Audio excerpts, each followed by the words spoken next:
বাংলাদেশে মাদ্রাসার দরকার নাই। মাদ্রাসাওয়ালারা এই 5ই আগস্ট করে পাকিস্তানের ভালোবাসা দেখায়।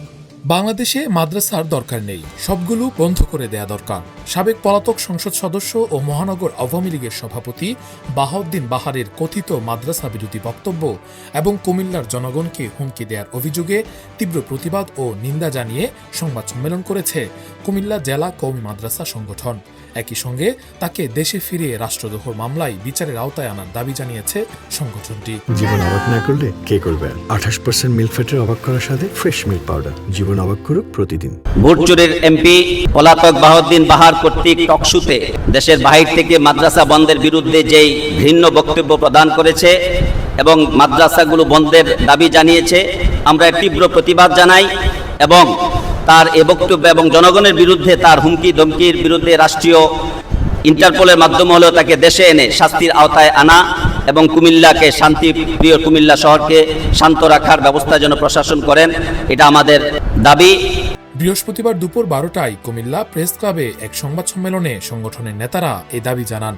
সম্প্রতি সামাজিক যোগাযোগ মাধ্যমে প্রচারিত একটি টকশোতে বাহাউদ্দিন বাহার দেশের ঐতিহ্যবাহী মাদ্রাসা শিক্ষা ব্যবস্থা বন্ধ করে দেওয়ার মতো বক্তব্য দিয়েছেন এবং কুমিল্লার জনগণের প্রতি হুমকিমূলক মন্তব্য করেছেন। তার এসব বক্তব্যে কুমিল্লা সহ দেশের ধর্মপ্রাণ মানুষের মধ্যে ব্যাপক ক্ষোভের সৃষ্টি হয়েছে বলে দাবি করা হয়। সংবাদ সম্মেলনে লিখিত বক্তব্য পাঠ করেন কুমিল্লা জেলা কওমি মাদ্রাসা সংগঠনের যুগ্ম সেক্রেটারি ও মহানগর সেক্রেটারি মুফতি শামসুল ইসলাম জিলানী। বাংলাদেশের মাদ্রাসা সমূহ শতাব্দীর পর শতাব্দী ধরে কোরআন সুন্নাহ ভিত্তিক শিক্ষা, নৈতিক মূল্যবোধ ও দেশপ্রেমিক নাগরিক তৈরিতে গুরুত্বপূর্ণ ভূমিকা পালন করে আসছে। রাষ্ট্রীয়ভাবে স্বীকৃত এই শিক্ষা ব্যবস্থা বন্ধের আহ্বান ধর্মীয় স্বাধীনতা ও সাংবিধানিক অধিকারের উপর সরাসরি হস্তক্ষেপের শামিল।